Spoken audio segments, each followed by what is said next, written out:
Welcome back to Mages and Murderdads, the best show dedicated to the games beyond Baldur's Gate. This is episode 48, and we're playing Planescape Torment. I'm Cameron, and I play the Nameless One.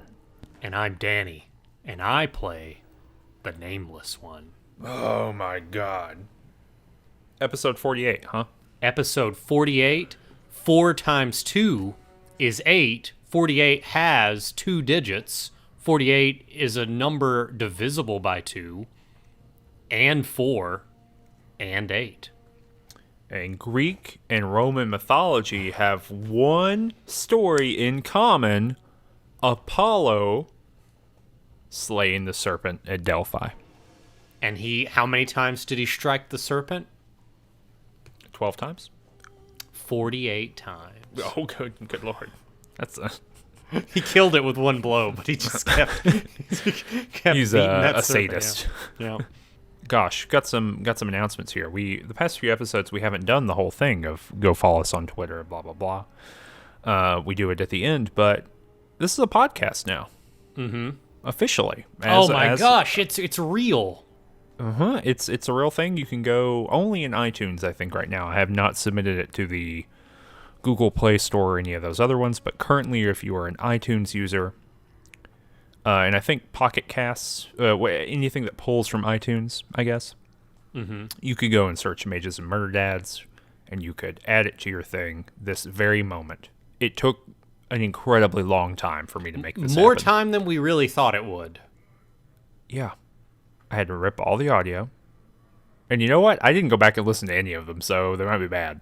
I don't know. I spot checked a few of them, so let me know if you go back and listen to some of these episodes and there's long sections where there's a visual joke. Deal with it. Yeah, I mean, look, this is. I don't think when you said bad, I didn't know what you were talking about there. I thought you meant audio quality or something, but no, this is first and foremost a pseudo visual media, right? Like they're going to be like, we're using the platform. And it's full, the full extent of the platform. There are several gags that are visual that you've done. Oh, there's lots. Yeah. And this is because a lot of people, including some of the people on the Patreon, have said, hey, I want to be able to subscribe. I want to be able to go running. I don't have YouTube Red, and I want to be able to listen to the podcast while I'm running. And well, now this is for those people. No, you can. And we thought about putting it behind the paywall, and we didn't, because I thought that would be a lot of work. So my laziness is your reward. Yeah. No, we would have done that immediately if it were less work. Yeah, but it seemed to be a lot of work to me. I would have to look up a guide. That's a lot. But anyway, that's up. That's ready to go. Another big announcement we have. The following Tuesday after this comes out, that would be ...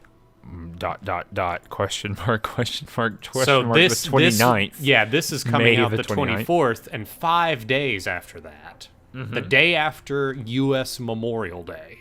We're going to do a thing that we're calling Prepare to Give. Prepare to Give. Prepare to Give. It is Range Touch's first charity stream marathon. Yeah, we're gonna play the newly released Dark Souls remastered version. They good old FromSoft has remastered the original Dark Souls. And we're gonna play it. I think what we'll do is I will play it and I will stream it, and Cameron will commentate. And throughout, we will be raising money. And I have done a bit of research and some testing. And there's going to be donation alerts on the screen as we stream. And the charity that we're supporting is the Sylvia Rivera Law Project. Which does really great work. It's a legal aid group that helps trans, non-binary, and intersex individuals, and does I don't know. It's really difficult to summarize all of the good work they do in a really pithy sentence, because it's an organization that does so much good stuff. Yeah, they're kind of a big omnibus group. But we're going to earmark it to just be only used for Dark Souls related legal defenses. which is very specific. Mm-hmm. I don't know. We're not gonna do that. That's going to be up to the SRLP to abide by those conditions. So, But it's gonna be part. We're gonna put that in the memo section In of the the big memo, giant yeah. check. Yeah. But anyway, yeah. So we're gonna do that. Hopefully, people will enjoy that. If you are listening to this sometime after that Tuesday, that's okay because we'll put up a video of the whole thing. You can go watch it. we'll have the VOD, and we'll also probably export it. Yeah. Yeah. Well, it'll be on the YouTube page. I will donate $1. $5 every time I die. Really? Really. You're going to donate $5 every time you die. Mm-hmm. Okay. You can do that. So you'll be able to see that even if you don't miss it, unless I die too many times and we have to scrub the existence of this stream from the internet. There's always a chance that I've got to go back and delete this episode, so you better enjoy it. To remove that, he was really feeling that out as he said it. You could tell. 5. Wait, how many is 10 deaths? Ooh. Ooh, Lord. If you come back and you listen to this later and it's just one long beep noise, you know what happened. But anyway, that's not what the show is about. The show is about Planescape Torment. Yeah, we're playing Planescape Torment and took a little bit of a break there. I think both of our schedules have been really strange, but good thing is I think that the seas ahead, there's a lot of good signs for going back to our regular schedule. It's summertime, yeah. We appreciate you sticking with us during the springtime here. We've missed a couple days, but it's been for a good reason. But Planescape Torment, Cameron, give us the plot in, let's say, one of those new mega tweets. 280 words? Yeah. The nameless one is a rude dude and dies a bunch. Is immortal. Period. Mm-hmm. Does adventure. Finds Farid. Finds where died. Loses skull. There you go. It's definitely less than 280. That's good. No, I like that. That's where we are. Basically, the last episode ended with our great skull Morte being whisked away. Mm-hmm. By a vagabond. By somebody. Yeah. Uncertain.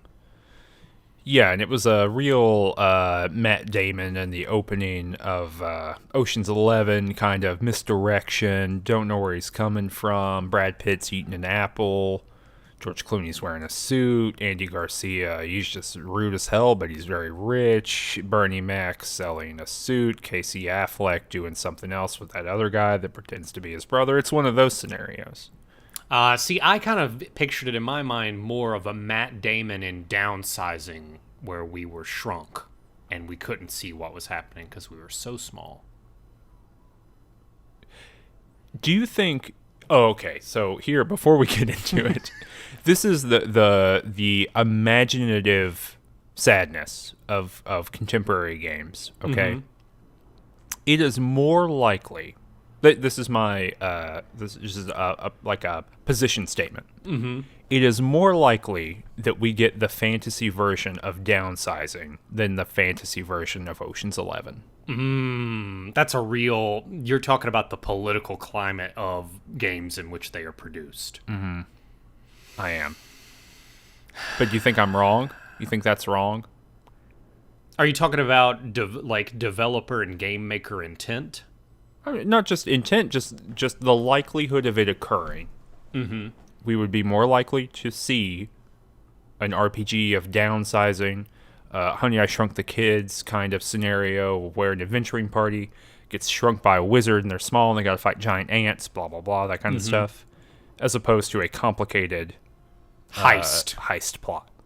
Yeah, I think that we are more likely to see the former. because, for like a variety of reasons, I think it's easier. That's an easier premise to pull off. Because like the ideas are just so easy. It's like, oh, all of these things that would be trivial would be really difficult and arduous if you were small, right? All of these creatures that would normally be harmless would be ferocious if you were small. Whereas, you got to imagine the replayability of the Ocean's 11 game, quite low, right? I don't know. I think that once you know, like the way those films work is like there's a twist or a surprise or like imperfect knowledge on the part of the viewer as far as the full extent of the plan, right? But then they're very rewatchable because then you can say, oh golly, look, we can see it happening here. Brad Rewatchable Pitt's for a putting certain demographic. You don't think that once the journey doesn't matter, it's only the destination? No, it is the journey, but it's the journey in the uncertainty. I don't know. I don't know. I think this speaks to a really different way in which we envision the world. You didn't think that they were going to pull it off at the end of Ocean's 11? You thought it was, gosh darn it, just ain't going to happen? I thought it was going to be like the end of the season finale of Seinfeld. They all end up in prison? Yeah. And it's just like all the characters that they swindled along the way testifying against them. Ooh, we'll talk about that on the if you want to hear more about our reminiscing of heist plots and where those could go, subscribe to the Patreon. Okay. We'll definitely talk about that. Make a sticky note right now. Put it on your I monitor will. or something. Yeah, $5 a month gets you probably get to hear about that. We're also going to talk about Ni no Kuni 2 probably. In that podcast, hopefully, yeah. Yeah, you got to finish that. So I think what we did with this episode is we said we need to get to kind of a certain plot beat. But before then, let's like explore some of the side quest content that we've kind of neglected up until this point. Yeah, well, because there's a new area. So this place that we went in to where Morte was kidnapped it's called like the Cleric's Ward or something like that. I don't actually remember the name of the area, but it's just yet another. It's like the Hive, kind of, right? This big. You can golden path it in 15 minutes? Sure. You can go and do the thing. You can find Morte. You can go and move on to the next plot very, very quickly. That's a very short quest. But part of the challenge, I think, of playing Planescape versus playing Baldur's Gate is that Baldur's Gate and Baldur's Gate 2 and all of those, they built the side quests into the plot as a necessity. So like in Baldur's Gate 2, for example, Chapter 2 is so big and weird. Yeah, right. That you've got to go collect that money, and so you're forced into a bunch of side quest content, which is brilliant. I think that's really great design, world building kind of stuff. But here in Planescape, that is not the case. You could just skip all this in Golden Path, and you would have, I think, a worse experience probably. Yeah, and there's also...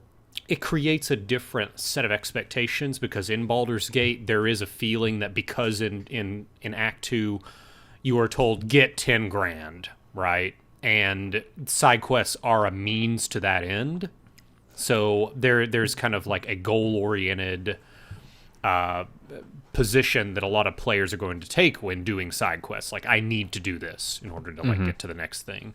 Whereas there's like a lot of side quests and conversations that don't even end in a side quest, just like long conversations I'll have with NPCs. The only reason I am doing them is because I find them so interesting. Yeah, I can imagine if you were a strong, or maybe two things. One, if you're a strong goal-oriented player, this game might not be for you. In that you might not find it very fulfilling. And B, if you were really into like we've talked about this, I think, in every episode of Planescape so far, but if you're in it for the combat, you're having a bad time. No, I think that, so if you're in it for goal-oriented combat, dear Lord. Yeah.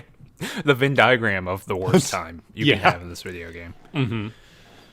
But yeah, so this place is interesting just by itself, because there's this big foundry that dominates the landscape, right? Well, there's two things. There's a foundry and there's like a siege tower.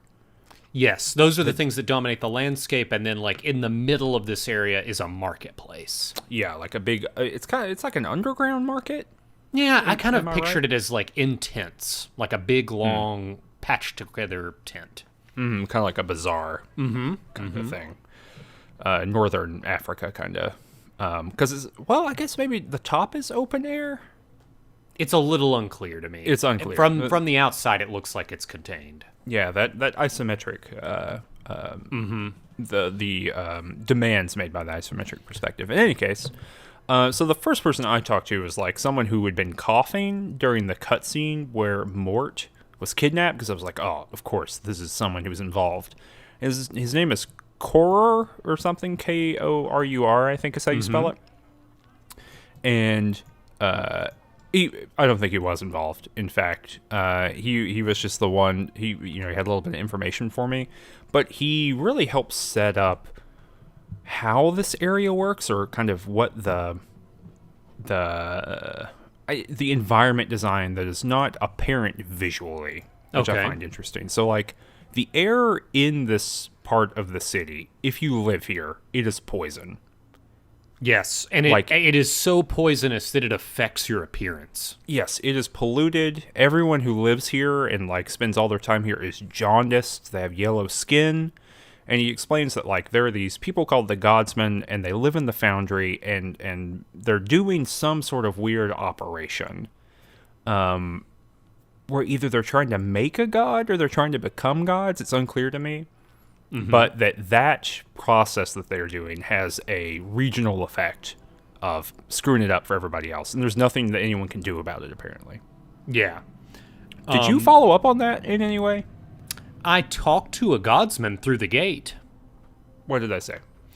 The Godsmen are one of the official factions, which we don't have a real lay of the land as far as the factions and sigil. No.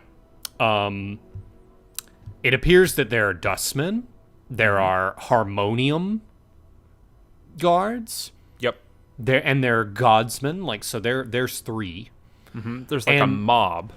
The Godsmen believe that there is some aspect of divinity in everyone, and their goal is to seek out that divinity so that they can foster and grow that divinity and see what every being's true potential is. It is very generic, and it doesn't sound necessarily nefarious on its face, which means it definitely, like, in Baldur's Gate logic, it definitely is, right?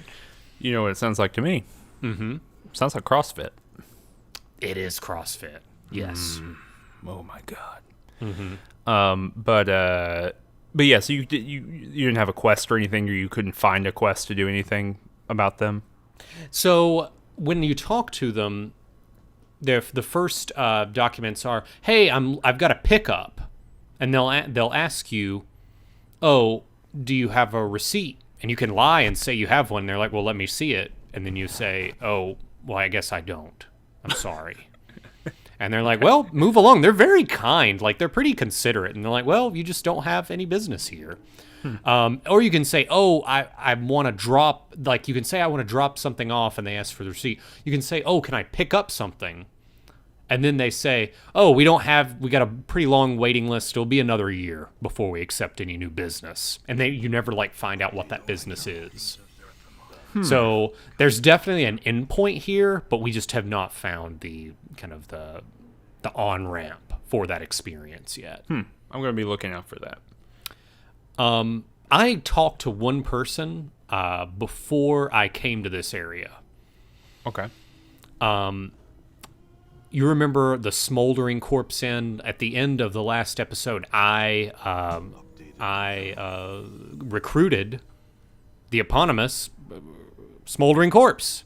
You dumped some water on him. Dumped some special everlasting water on him. Well, anyway, I was still hanging out there, and I talked to this one fellow in there, and this is one of the most, I have been enmeshed in D&D lore for the majority of my life. And I have learned things about the planes from this character in this video game. Is Kandrian, is he the one who is like, he's basically the kind of story he tells you is like he was basically a level 1 adventurer and he followed a enemy through a portal and he ended up in Sigil? No, different guy. Okay. That guy's like a clueless dude. Kadrian is like half ethereal And lots of stuff happens. One, you can talk to him and you can be like, hey, you're an interplanar traveler, right? And he says, yeah. And he's like, well, there's this person. Remember like episode 2 of Planescape where I talked about Ingress, this like refugee who like got lost here and refuses to go through any doors. Yeah, so she was someone who was like wandering around in her native plane and found a portal and wandered through and ended up in Sigil, and now she can't leave. Yeah. And Kadrian's like, oh, I know exactly where she's from. I'll like lead her home.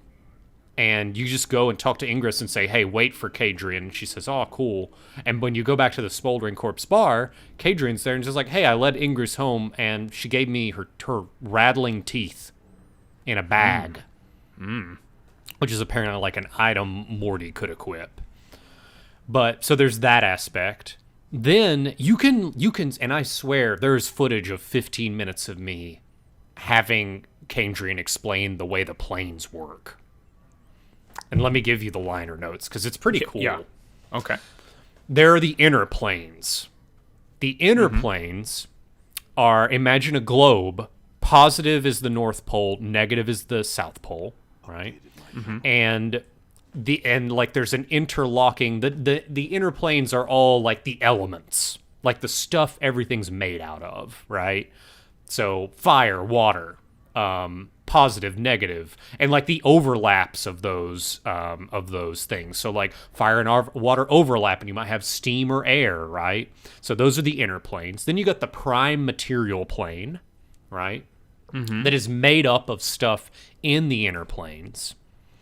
Between the prime material plane and the inner planes, you've got the ethereal plane. That's like the space between. Then you have an astral plane that separates the prime material plane from the outer planes. And this is what's wild. This is something I did not know, right? The outer planes spring from the thoughts and beliefs of beings in the prime material plane. They have no substance outside of like sentient beings in the prime material plane. It's interesting where so like I don't believe that this is canonical. Still, like well, no, I think it was canonical at one point. I don't know if it is still D&D canonical. I just got done. You can go to Paste Magazine's website, and you can read my review of Mordenkainen's Tomb of Foes, which is 5th edition's kind of like extra planar book that just came out, or is about to come out. It's not out yet. But I believe that for the planes, at least, they have gotten rid of that kind of fiat idea to them, and they have a more like the abyss exists, right? And the abyss, and then what's the other one for devils? The 9 planes. The 9 hells. Yeah, the 9 hells. I think they just like straight up exist now. Although it is really interesting that they did keep some of that stuff. So like beholders, the way that they procreate, right, is that they mentally project another one into existence, which I think is kind of part of the same system, right? But in any case, this is way back 2nd edition stuff. And even small, like between 4th and 5th, the cosmology changed a little bit. So if we're looking at 5th and 2nd, these are big changes. Yeah. But just so basically so the outer planes are like ideas, law, chaos, good and lower and upper, or good and evil, and all of the permutations of that. And he can tell you about all of them. He can tell you about, the upper planes, lawful, chaotic and neutral, etc., right? Then there are the outlands, which are like Sigil is a spire in the middle, like at the top of an infinitely high spire. Sigil is located on that in the middle of the outlands, which the outlands is the neutral area. Imagine all of the outer planes as a ring. The outlands is a neutral area where if you start walking theoretically from Sigil in a direction, you would slowly become like get more closer and closer to that plane, right? So Sigil is in this neutral territory, and then there are like not just like the lawful good zone or whatever, which I've forgotten all the names of this, but there's also just like the pure chaos zone, which is Limbo, which is like where the Githyanki and the Githzerai fly around. like manifesting shit from their minds and like imposing it onto the limbo. And then there's like just a clockwork world that is just lawful, right? Yeah, where the Modrons live. Where the Modrons live. So we haven't seen a Modron yet in this game, right? It's disappointing. I don't know if they can hack it in They Sigil. can. There are Modrons in this game. Mm-hmm. We But just haven't seen him yet. But they he are dumps here. he dumps that on me for 15 minutes. And that's like a quarter of my like playtime for today. So it was rad. It was good. I enjoyed it. It's good stuff. I like all the plain talk. I am both. It's really interesting, like from a writerly perspective, or like just a generic lore perspective. I think that all the plain stuff is really cool. For a gameplay perspective, in the sense of like when I'm sitting down to write a D&D adventure, there could be nothing further from my mind as far as what I want. Mm-hmm. I never want to have to explain that to any players, you know? Yeah, especially if you're not in franchise. What does that even, like, let me sit you down. Yeah. Oh, and there's one other thing about Kadrian that was pretty rad. So he's like half ethereal, like you can see through half of him. And you can ask him about that, and he was like, yeah, so I've like traveled to all of these planes, and I'm searching for like the meaning, or like I'm searching for myself. And I went to the plane of negation, and I thought I had strong enough magics to like withstand fading away, but I was wrong. And you're like, how the hell did you survive? And he like, I only survived because I grasped in my hand like nothing, and nothing can't negate nothing. And that's the only reason why I survived. And then he gave me that nothing. Yes, I have that nothing. Yes. It's really good. It's really cool. And yeah, it says that spirits, like those evil Shadows, yeah. Those shadows that have been following us around can't hurt us. Or they can, but it's just they're way less dangerous. Yeah. Mm-hmm. So we were talking about the hells and the plains. Mm-hmm. So this is from Mordenkainen's Tomb of Foes. This is a little bit related, but it's just so good of a story that I want to read it. So this is the explanation of Asmodeus. Mm-hmm. You know who Asmodeus is? Lawful evil. Mm-hmm.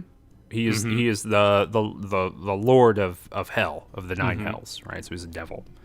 In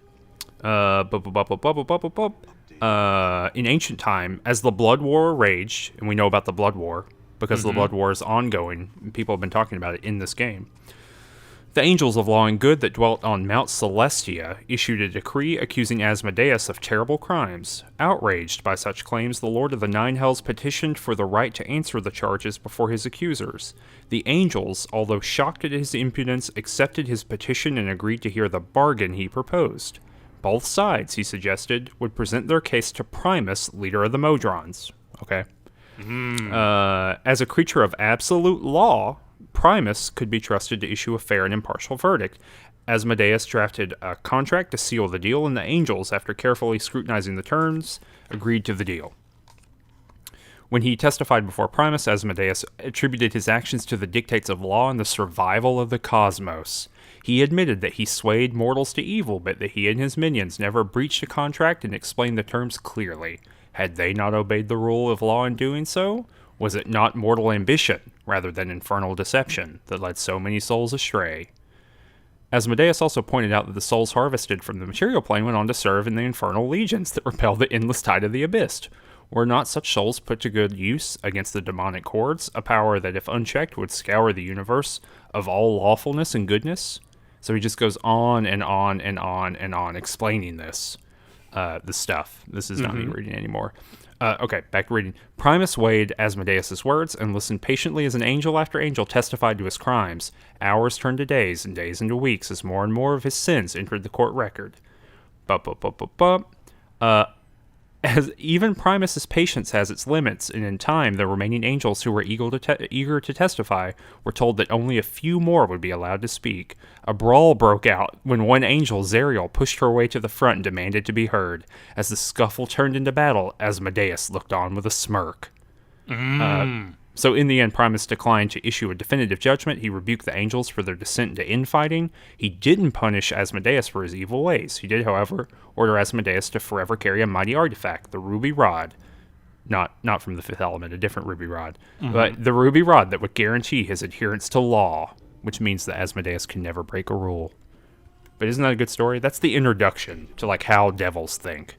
That's good. Yeah. It's really good. It's really great. And I love it in that this isn't just Planescape. This is like this is the foundation of all D&D shit. Like every campaign setting. This is like down at the bottom of it. And what is interesting about that kind of stuff is that Asmodeus stuff is in Planescape too. You know, like it's part of that basic stuff. Like in the Smoldering Corpse Inn, you can see those two demons, and they are AWOL basically from the Blood War. Mm-hmm. Which you know, that's their whole thing. So anyway, it's good. It's good stuff.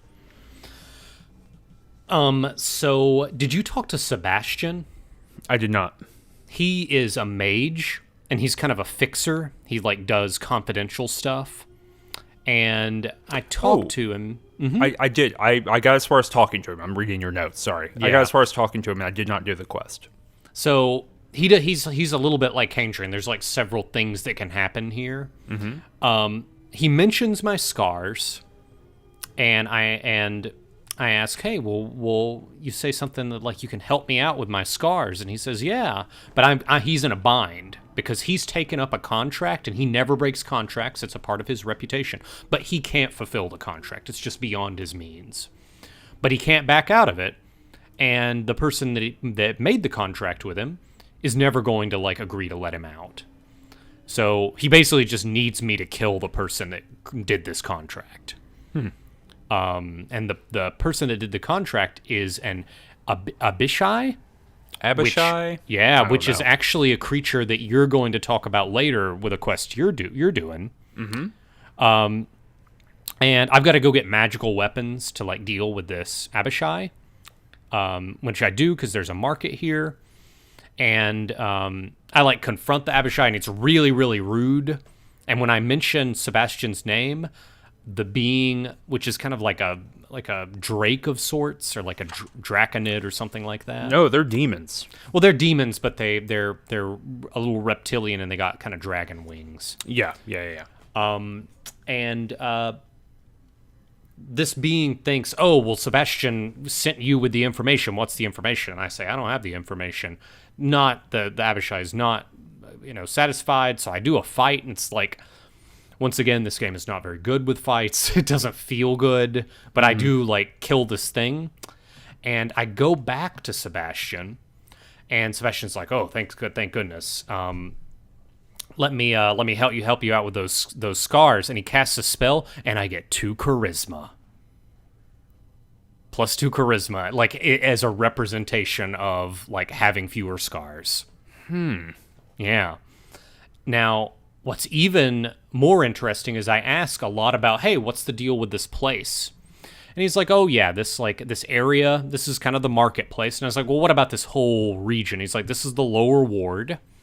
And he kind of like draws, he says, it's not as slummy as the Hive, but it's not as nice as like where the lady supposedly lives, right? Mm-hmm. And he tells me about the story of like why the lower ward came to be the lower ward.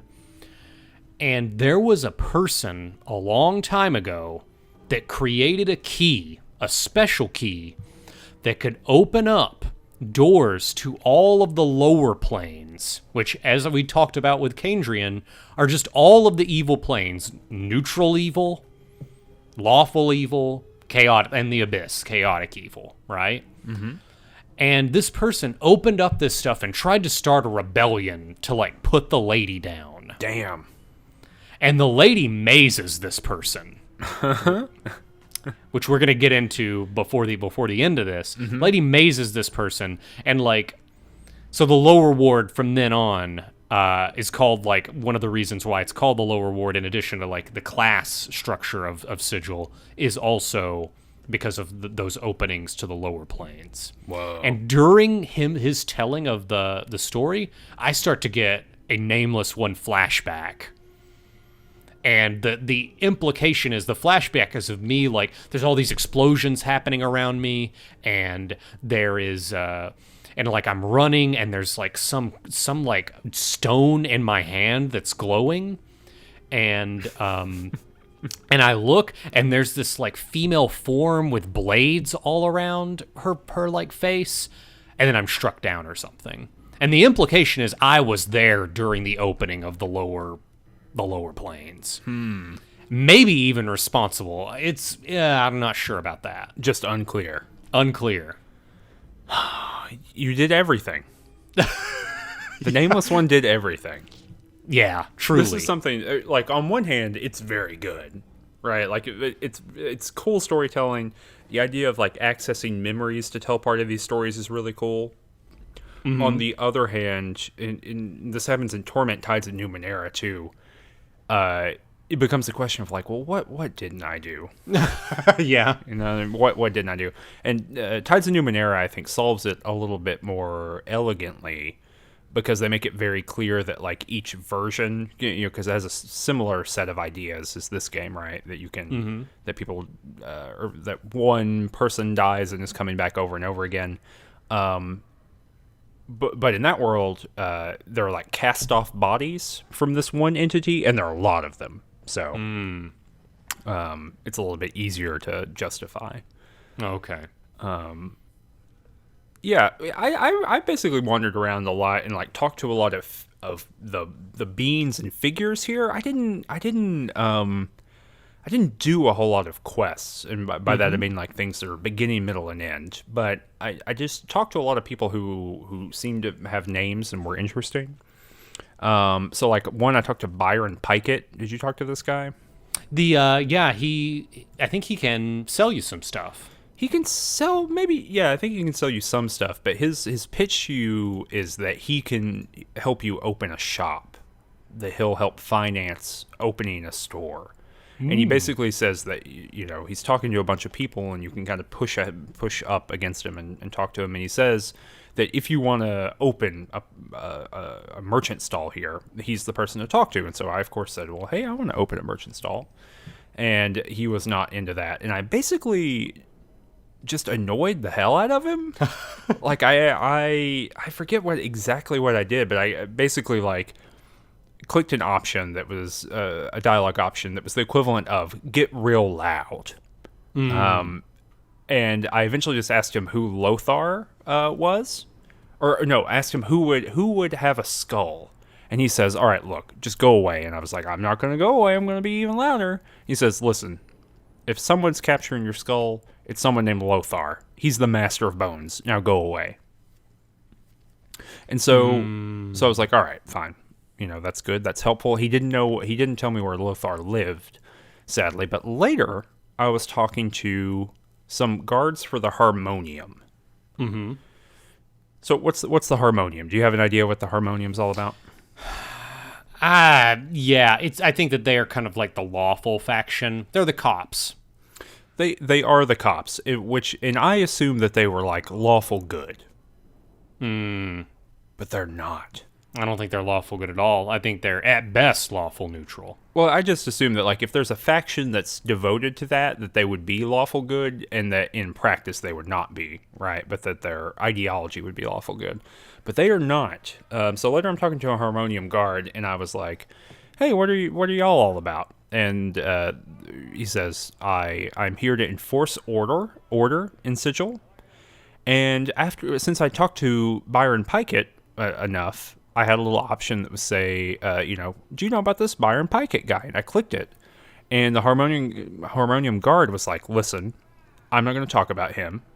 And I was like, well, why? And he says, I'm a realist. This is as close to a quote. I wrote it down, but it's not 100%. But I'm a realist as well as a Harmonium officer, and I know that there are those who are above the law. And he kind of intimates / just states out that Byron Pikett is like a crime lord. Oh, man. For this part of the city, and that there is a like mob in the same way that Farad, you know, like who runs Bartertown, and Farad like runs the Hive. that Byron Pikett is like part of the ruling organization for this part of the city. Which contextualizes how scary Lothar must be if even Pikett doesn't even want to talk about him. Mm-hmm. Or he just doesn't want to be involved with him. Well, I like that. And I like the idea that it recontextualizes what Byron Pikett said when he's like, oh, I can help you open a shop. It's like, I'm the person who controls if you can open a shop or not. Yeah. Which is really good, too. I met a guard named Corvus. Did you do this little short quest? I did not. Oh, man. All right. So if you go into the bazaar area that we were talking about before, there is a woman walking around, and her name is Karina. And she's kind of moving back and forth between all the stalls. She has like text that appears above her head where she's just kind of talking out loud. And you can talk to her, and she basically says that she doesn't have any friends because people think she talks too much. And it's just this kind of like off dialogue. It's nothing super deep, no 15-minute long lore dump, anything like that. There's also this guard named Corvus who is kind of at the end of the hallway. And Corvus is like lonely, and Corvus is sad, and I think he actually might be the one who tells me. I didn't write it down, but I think he might be the one who told me about Byron Pikett after I talked to him enough.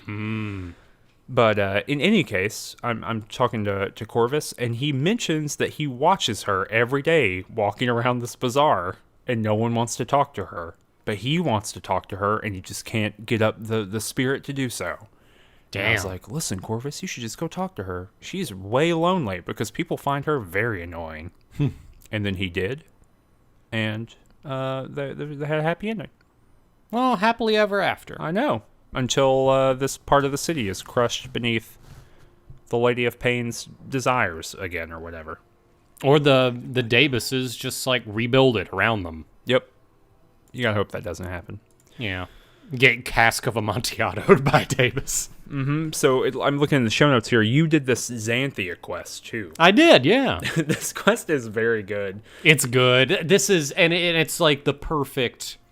This is a really great example of how.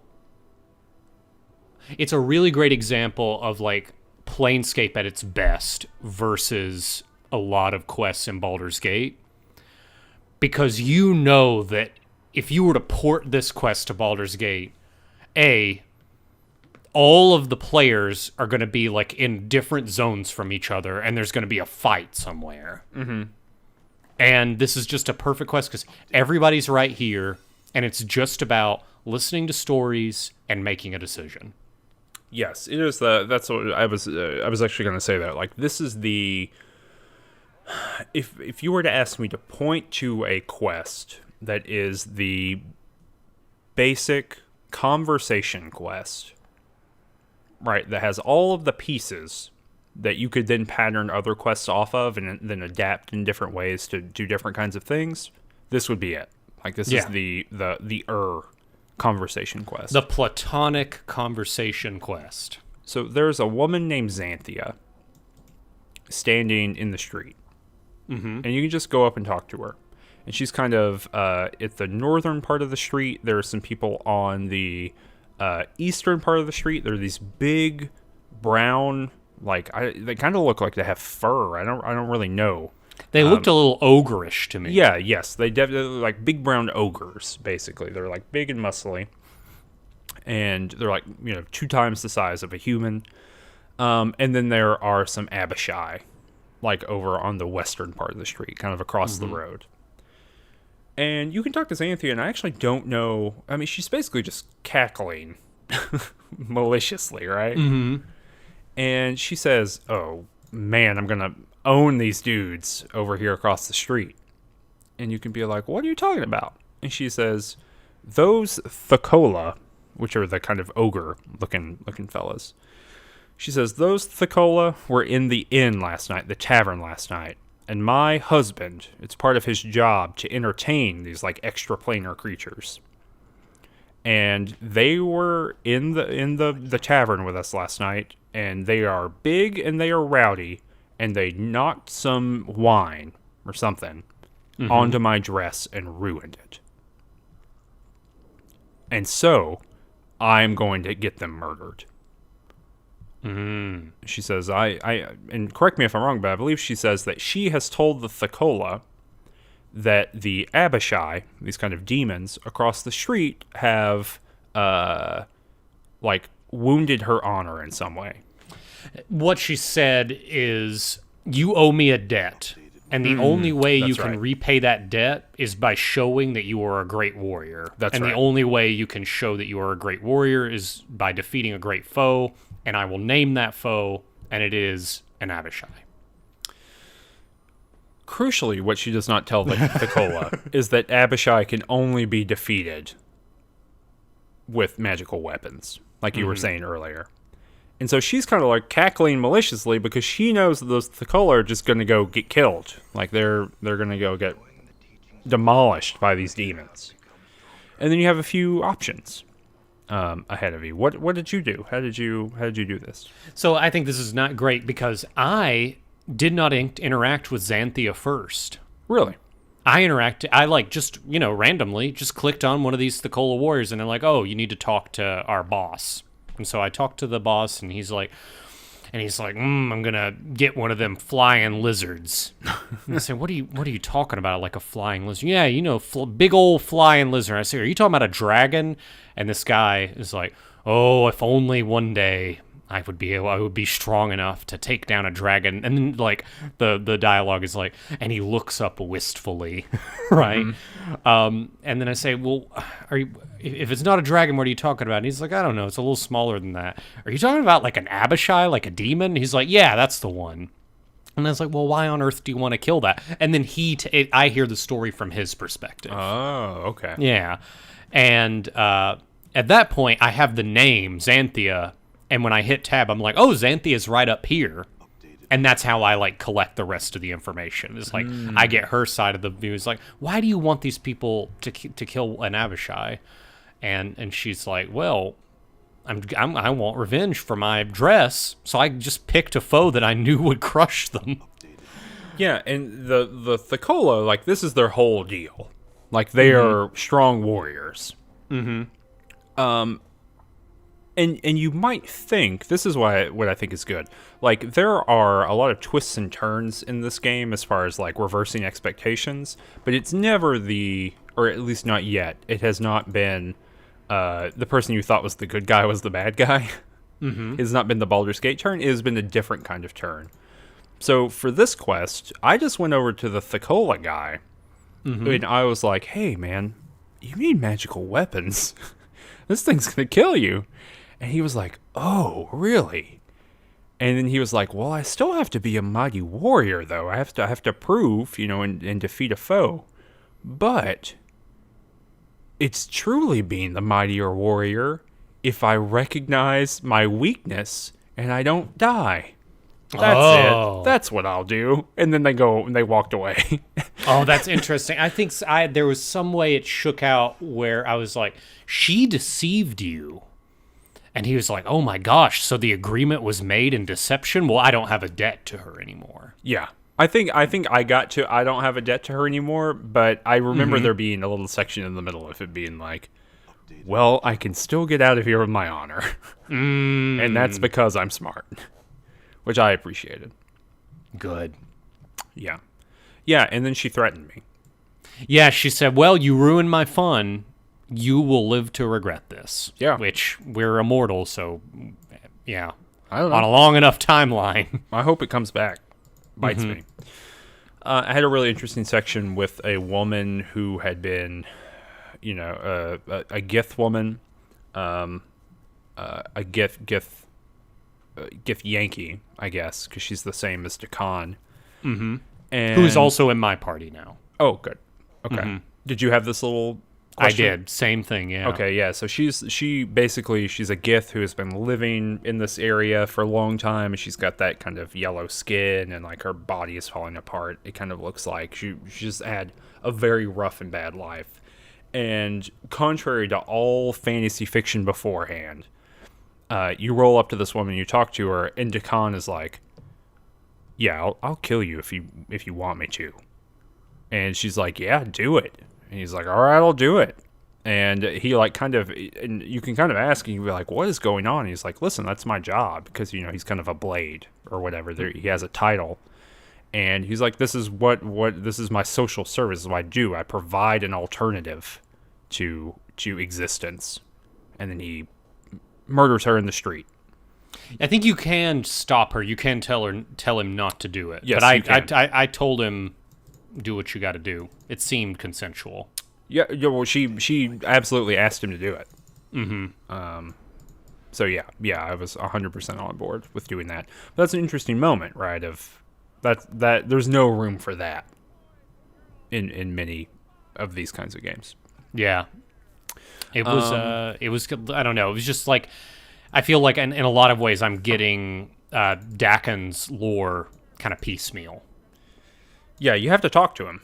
Yeah, and I have talked to him. He's got some cool story to him. I've been enjoying it, but I guess we should get here to. You got to find Lothar here. We do. All right, so I get Lothar's location. I think maybe even from Corvus.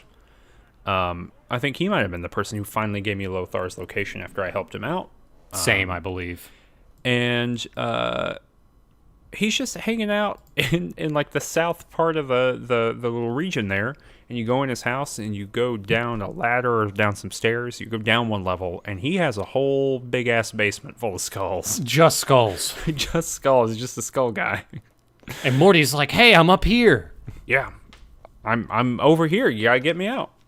And of course, Lothar teleports in, and he says, "Look, I'll give you your skull back. Totally cool, bro. But I'm going to need something from you. I'm going to need a more valuable skull."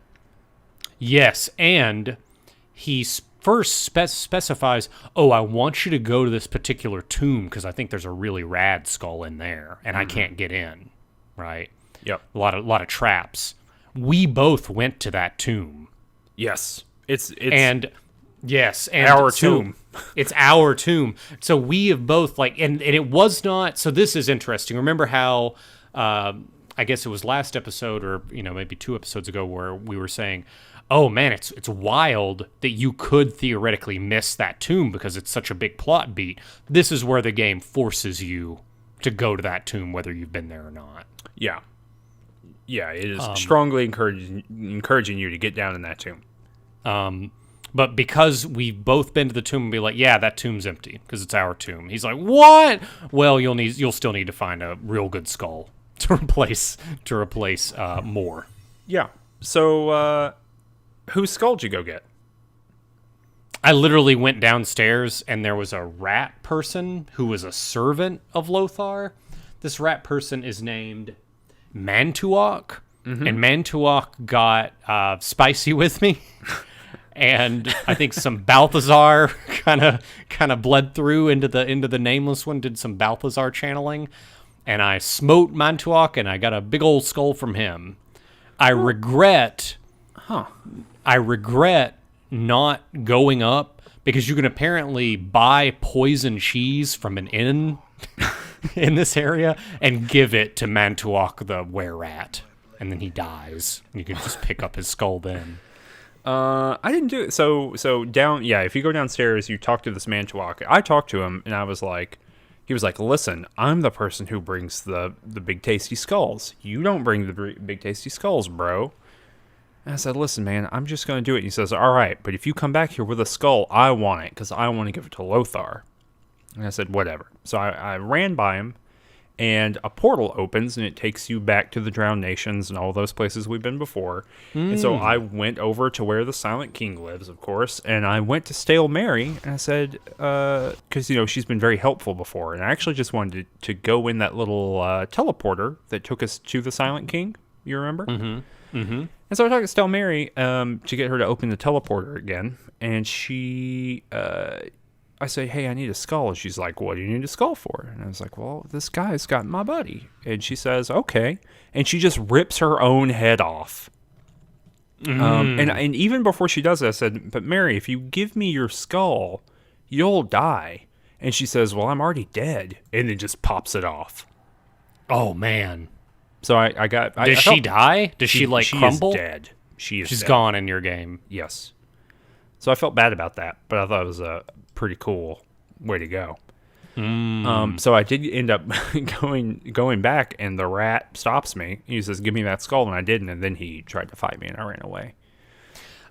Interestingly enough, the very first time that you find out that the Silent King is dead, if you have high enough dexterity and a regular skull in your inventory, in that moment, you can switch his great skull with the regular skull, and no one will notice. Like you go and Indiana read the thing about Jones. Yeah, I read it. After I did this, I was like, ooh, I wonder how else I could have done this. That's good. But Lothar, to his benefit, he gives us Morte back, but then he also tells us, like, all kinds of stuff. Important stuff. He really lore dumps us here. So, first off, he says that the reason I am this way is that someone named a night hag, which is like a D&D monster kind of creature, a night hag named Ravel Puzzlewell took my soul, number one. That if I want to go talk to Ravel, that's going to be a problem because Ravel was mazed by the Lady of Pain. Yes. And mazing, we've talked a little bit about it, but just the gloss on it. It is a very high level wizard spell in D&D, and you are literally transported to in like first and second edition. It is straight up described as like the Cretan maze. Yes, a labyrinth. Yeah, it is a labyrinth with a minotaur in it, and you have to solve it or get murdered by the minotaur, like legit. That has changed over the years, but that is the level of shit that's going on when you get mazed. So she is gone, or at least has been transported to another place and is not getting out. And the Lady of Pain put her there. To find Ravel, we got to do two things. We have to find the portal to get to her, and we have to find the key. And he says we can go to somewhere called the Civic Fest Hall to find out more information about that. And that Ravel, this is the last kind of little bit of info he gives us, that Ravel was mazed and punished by the Lady of Pain because she wanted to solve, quote-unquote, solve Sigil. Yeah. Unravel it. Treat it like a puzzle. That kind of thing. There may be some relationship between the Ravel story and how the lower ward got its name. But I'm not 100% sure. I don't know. I'm interested to see how this pans out. I can't remember who was talking about it recently. I think it might have been Chris Avalone on the Waypoint forums. I'm not 100%. I think that might be true. But talking about how Ravel has showed up in a bunch of other things that he has written. And that one of his proposed sequels / prequels to Planescape was just about Ravel. So, big character. And this is kind of our next plot point, right? We got to go find Ravel and see what's up with our immortality. No, this is exciting. I want to do it. Let's do it in 2 weeks. We're going to do it in 2 weeks. We're going to go find Ravel. Next episode, we're going to get all the way through our encounter with Ravel. Yes. Bum, bum, bum. Smash that like button. Smash the like button. Make sure you hit the notification bell. Hit subscribe if you haven't subscribed already. That would really help us out. Other stuff here. Twitter.com/rangedtouch. Twitch.tv/rangedtouch. Rangedtouch.com. The website is up. We didn't say that at the beginning of this episode, but we got a website now. Rangedtouch.com. It's good. You'll be able to find all the stuff there. Like we said at the beginning of the episode, you can find us on iTunes now, and you'll be able to find us on other stuff soon enough. That's it. Got it. Come watch our charity stream next week, or on the VOD here on YouTube. Everybody, have a great time, and ciao. The word shall